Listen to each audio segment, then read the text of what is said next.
করবে। নবদ্বীপ বিশেষ করে জগাই মাধাইকে তিনি উদ্ধার করেছেন।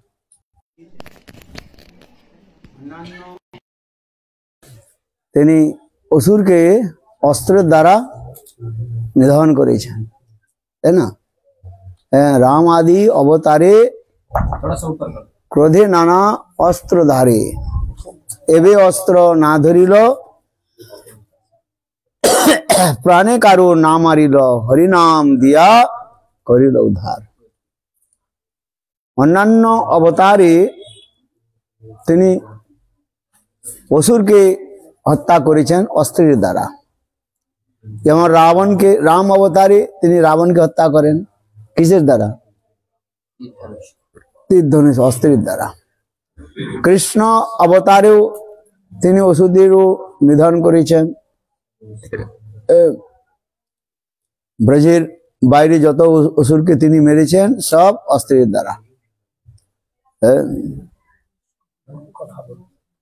আর নৃসিংহ আদি অবতারে সেখানেও তিনি অসুরকেও, হিরণ্যাক্ষকে বধ করেছেন।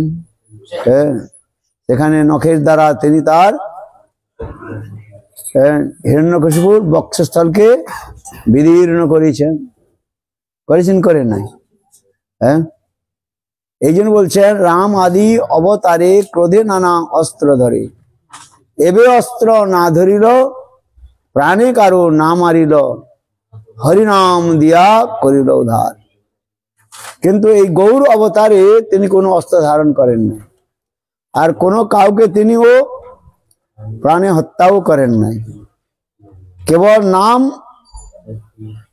নামের দ্বারা চিত্তকে তিনি পরিমার্জিত করেছেন, সংশোধন করে দিয়েছেন। জীবের চিত্তকে পরিবর্তন করা এটা সহজ নয়। সহজ আছে? সহজ নয়। কেন? জীবের হৃদয়ের মধ্যে অনেক জন্মের কুসংস্কার গুলো পড়ে রয়েছে। কাম, ক্রোধ, লোভ, মোহ, মদ, মাশ্চর্য, এগুলো পড়ে আছে কিনা? এক জন্ম নয়, অনেক অনেক জন্মের এইগুলো পড়ে রয়েছে। কাউকে যদি অস্ত্র দিয়ে মারা যায়, কিন্তু তার স্বভাবটা কি চলে যাবে? যাবে না। আবার প্রয়োজনে সেই কার্যাদি করতে থাকবে। করবে কি করবে না? কেন? আমাদের জন্মান্তরের যেগুলো সংস্কার রয়েছে, সেই সংস্কারগুলো মৃত্যু হলে যে শেষ হয় তা শেষ হয় না। হবে? আপনি বলুন। তাহলে যে সংস্কারগুলোকে দূর করার জন্য কি দরকার? বলে নাম দরকার। যেমন শ্রীমদ্ ভাগবতে উদাহরণ দেওয়া হয়েছে, যেমন গ্রীষ্মকালে এই বাঁশগুলো শুকিয়ে যায়, সেই শুকনো বাঁশের ঝাড়ের মধ্যে যদি আগুন লাগিয়ে দিয়ে যায়, তাহলে সেই বাঁশগুলো কি হবে? জ্বলে ছাই ভস্ম হয়ে গেল। কিন্তু আবার গ্রীষ্মকালের পর যখন বর্ষাকাল আসে, রিমঝিম করে যখন বর্ষা হয়, তখন ওই বাঁশগুলো আবার বেড়ে যায়। বুঝে যায় কি যায় না? আবার জঙ্গল হয়ে গেল। কিন্তু সেই বাঁশ জঙ্গলটাকে পূর্ণরূপে সাফ করবার কি উপায় রয়েছে, যে আর বাঁশ ঝাড় না হয়? কি উপায় রয়েছে বলুন? ওই যে শিকড়গুলো, বাঁশের যে শিকড়গুলো রয়েছে, ওকে মাটির মধ্যে চলে গেছে, সেই শিকড় সমেত সব তুলে ফেলে দিতে হয়। তাহলে আর যতই বৃষ্টি হোক না কেন আর আসবে না। তাৎপর্য কি না, জীবের যে পূর্ব জন্মে যে সংস্কার আদি রয়েছে, জন্মান্তরে সংস্কার রয়েছে, সেগুলো দূর হয় না। সেই সংস্কারগুলোকে বাঁশের ঝাড়ের শিকড়ের মতো রয়েছে, ভিতরে রয়েছে, সেইগুলোকে কি পরিমার্জিত কি হবে না? এই নাম সংকীর্তনের দ্বারা। নাম রূপী অগ্নি যদি সেখানে সংস্কার হয়, নামাগ্নি, নাম রূপী অগ্নি শক্তি তার মধ্যে থাকে, সেই নামের দ্বারা কি হবে না? এই সংস্কারগুলো দূর হয়ে যাবে। আর না হলে যতই বলুন না কেন কিছুই হবে না। হ্যাঁ, এই জন্য মহাপ্রভু নাম সংকীর্তন ধর্ম প্রচার করলেন। হ্যাঁ, হরে কৃষ্ণ হরে কৃষ্ণ কৃষ্ণ কৃষ্ণ হরে হরে হরে রাম রাম রাম হরে হরে। তাহলে আপনার হৃদয় শোধন কি করে হবে? বলে হরিনাম। এই জন্য বলছেন রাম আদি অবতারে ক্রোধে নানা অস্ত্র ধরে, এবে অস্ত্র না ধরিল প্রাণে কারো না মরিল, হরিনাম দিয়া করিলা শোধ। হরিনাম দিয়ে সবার চিত্তকে কি করলেন? তিনি পরিমার্জিত করলেন, সাফ করে দিলেন নামের অত। কেন এই কলিযুগে অন্য কোন দ্বারা হবে না। এই জন্য বলছেন হরের নাম। কয়বার বললেন? 3 বার বলা হয়েছে। হরের নাম হরের নাম হরের নামই কেবল, কলৌ নাস্তেব নাস্তেব নাস্তেব গতিগন্ধ। 3 বার বললেন হরিনাম, 3 বার বললেন নাস্তেব নাস্তেব নাস্তেব। 3 বার কেন বললেন? একবার নামে তো সবকিছু হয়ে যায় না, দৃঢ়তার জন্য। কিসের জন্য? দৃঢ়তার জন্য। হ্যাঁ, কেন কোন বস্তু একবার করলে হয়তো হয় না, দ্বিতীয়বার বলতে হবে, দ্বিতীয়বার না হলে আবার তৃতীয়বার করতে হবে। যে বললেন নিশ্চয়তা করে হরের নাম হরের নাম হরের নামই কেবল, একমাত্র হরি নামের দ্বারা, অন্য কোনো দ্বারা হবে না, এই নামই কেবল। আবার বললেন কলৌ নাস্তেব নাস্তেব নাস্তেব। 3 বার কি বললেন আবার? হ্যাঁ, নাস্তেব নাস্তেব নাস্তেব নইব মানে হবে না, অর্থাৎ কর্ম জ্ঞান যোগ তপস্যার দ্বারাও হবে না। হ্যাঁ, অনেকে লোক কঠোর তপস্যা আদি করে। হ্যাঁ, এই যে আপনারা শুনলেন কুম্ভ মেলাতে অনেক সাধু সন্ত মহাত্মা এসেছিলেন। হ্যাঁ, তাই না? আর কুম্ভ মেলাতে এসে তারা তাদের বিক্রম দর্শন করাবে। কেউ কাঁটার উপর শুয়ে আছে, হ্যাঁ, এগুলো কঠোর তপস্যা। হ্যাঁ, কেউ অগ্নির উপর আগুনের উপর চলতে আরম্ভ করেছে। হ্যাঁ, করেছে কেন? আবার কোন সাধু হ্যাঁ কি করছে? কাপড় পরে নাই, হ্যাঁ, নির্বস্ত্র হয়ে রয়েছে। অনেক রয়েছে এরকম, ঠান্ডা গরমি তার সই করে। ওর দ্বারা কিন্তু ভগবান প্রাপ্তি ভগবত প্রাপ্তি হবে না। অনিমা লঘিমা এই বস্তুগুলো, জড়ীয় বস্তুগুলো প্রাপ্ত হয়ে যায়, কিন্তু ভগবত প্রাপ্তি হবে না। এই জন্য বলছেন কর্ম জ্ঞান যোগ তপস্যার দ্বারা ভগবানকে পাওয়া যাবে না। ভগবানকে পেতে হলে কি করতে হবে? এই নাম জপ করতে হবে। হ্যাঁ, কেন কলিযুগে ভগবান এই নামের মধ্যে তার সমস্ত শক্তি প্রবেশ করিয়েছেন। নাম নমকারী বহুদা নিজ সর্বশক্তি, স্ত্রার্পিত নিয়মিত স্মরণ ন কাল, এতাদৃশী তব কৃপা ভগবান মহিমপি, দুর্দৈব দৃশ্য অজনু ননুরাগ। মহাপ্রভু বললেন নাম আর নামের মধ্যে কোনো পার্থক্য নাই। নাম নমনকারী বহুদান নিজ সর্বশক্তি, নিজের সমস্ত শক্তিকে তিনি নামের মধ্যে তিনি প্রবেশ করে দিয়েছেন। বহুদান নাম নমকারী বহুদান নিজ সর্বশক্তি, স্থাপিত নিয়মিত স্মরণ কাল। আবার দৈন্য করে বললেন যে তথাপি আমার এই নামেতে আর রুচি হচ্ছে না, শ্রদ্ধা হচ্ছে না। হ্যাঁ, যতই আপনি ভজন করুন, যাই কিছু করুন, যদি নাম ভজনে রুচি না হয় তাহলে সব ব্যর্থ হয়ে গেল। হ্যাঁ, এই নামে রুচি হওয়া অত্যন্ত কঠিন রয়েছে। হ্যাঁ, জনম জনম মনি যতন করায়, অন্তকাল রাম নাম আবত না আয়।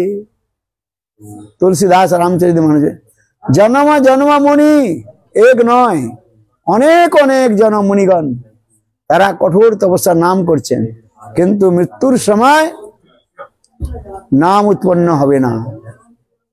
হ্যাঁ, আমরা মনে করছি বোধহয় হয়ে গেল।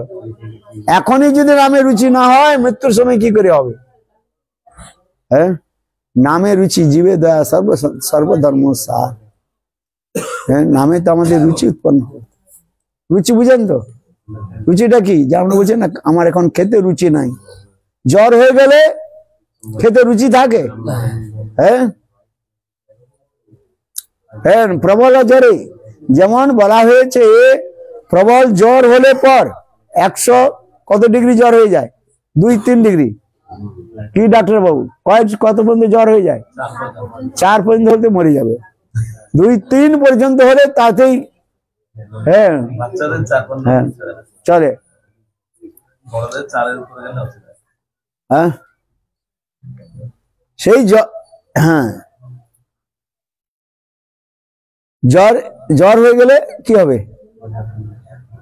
আর কোনো খেতে রুচি থাকবে না। আর খেতে রুচি থাকবে, যা কিছু খাবে মানে তিতা লাগবে। হ্যাঁ রুচি থাকে। হ্যাঁ ঠিক তদ্রূপ এই সংসারে জীবে ভগবত নামে তো রুচি নাই। হ্যাঁ আর সে তোমার নামে রুচি নেই, কথা তো রুচি করাও, কথা শোনা তো রুচি নেই। নামে রুচি হইলো না আর কথা তো রুচি হলো না, তাহলে কি হলো? সব বেকার চলে গেল। তাহলে কেন? এই জন্য ভাগবতে উদাহরণ দিয়েছে, তীব্র জ্বরেন, তীব্র জ্বর হলে যেমন কোনো বস্তুতে খাওয়ার রুচি থাকে না, ঠিক তদ্রূপ জীবের অনর্থ দশার জন্য নামেতে রুচি হয় না, রুচি হবে না, কথা তো রুচি হবে না। কেন? এই যে আমাদের বলছেন, ওরে মন রুচি নাই তব কেন কৃষ্ণ নাম, তবে জানি পূর্ব জন্মে রয়েছে কত পাপ কর্মে, সে লাগি বিধাতা তোরে বাম। কি বললেন? বাংলা তো বলা হয়ে গেল। ওরে মন, মনকে জিজ্ঞাসা করছেন, মন তোমার নামে তো রুচি কেন হলো না? যে নামের দ্বারা সমস্ত পাপ ধ্বংস হয়ে যায়, আর সেই নামে তোমার রুচি কেন হলো না? বলছে মন রুচি নাই কেন? তবে জানি পূর্ব জন্মের রয়েছে কত পাপ কর্মে।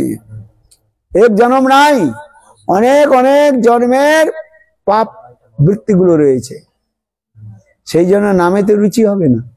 যতই যা বলুন না কেন, নামে রুচি আসবে না। হ্যাঁ তবে জানি পূর্ব জন্মে রয়েছে কত পাপ কর্মে, সে লাগি বিধাতা তোরে বাম।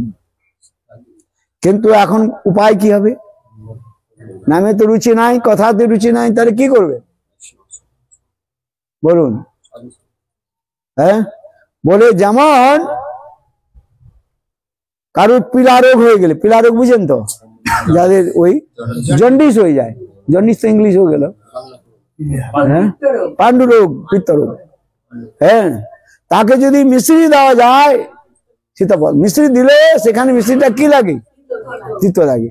কিন্তু ডাক্তার কি বলবেন? এই মিশ্রিটাকে বারবার চুষতে থাকো, বারবার চুষতে থাকো, এই বারবার চুষতে, তখন আমাদের এই পিলা রোগটা ধরে চলে যাবে, তখন সেই মিশ্রিটা মিশাপন আসে।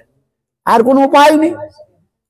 হ্যাঁ মিশ্রিটাও প্রথমে কি লাগবে? তিতা লাগবে, কিন্তু মিশ্রিটাকে, ওই মিশ্রিটাকেই হ্যাঁ আবার পুনঃ পুনঃ চুষতে চুষতে তখন আমাদের আবার মিঠাপন আসে।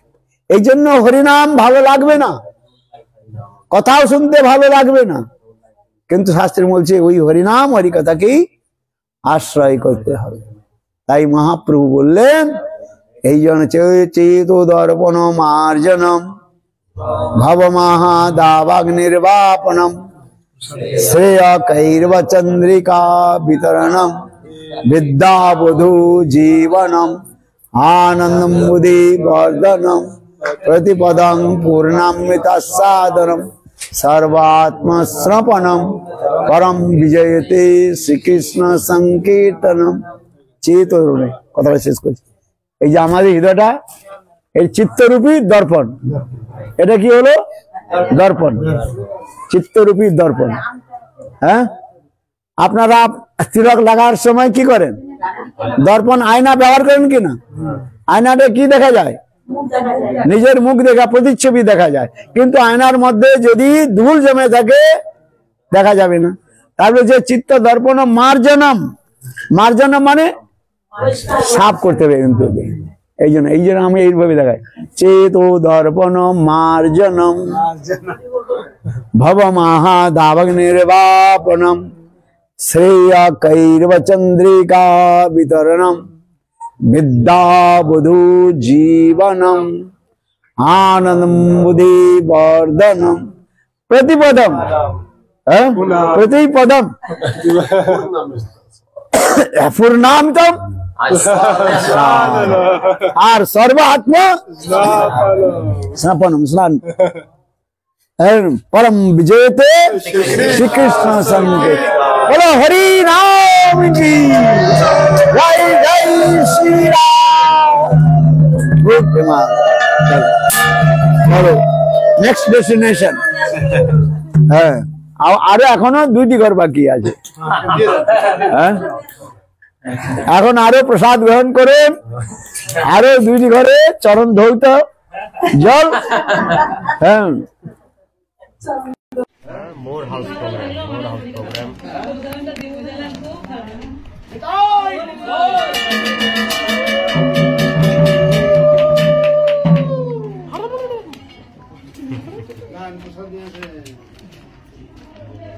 ओ भैया ओए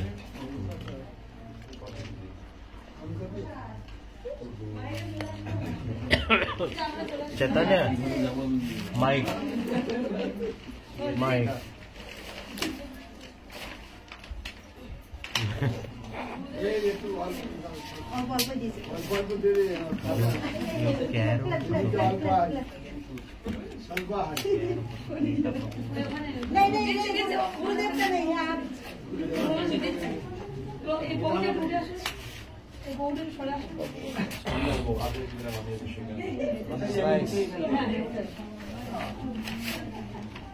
Okay, but not very reliable.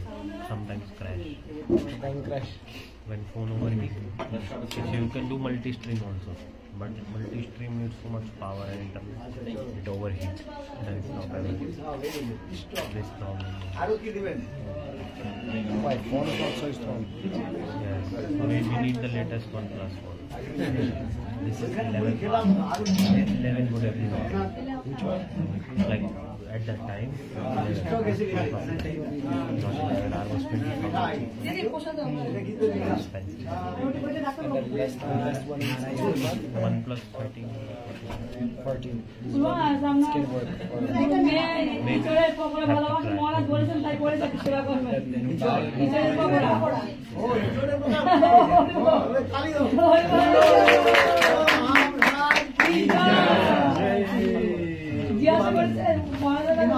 But when time comes to change phone, then I can arrange new one. now is the time.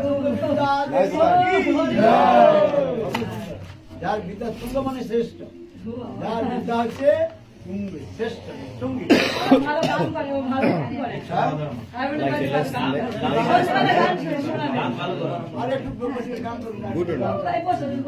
For live streaming, no. Not for live stream. Should be this OnePlus. Latest and আরে গান করে তাড়াতাড়ি আরে আসা যাওয়া হয় বা না হয়, বাজারে হয় বা না হয়।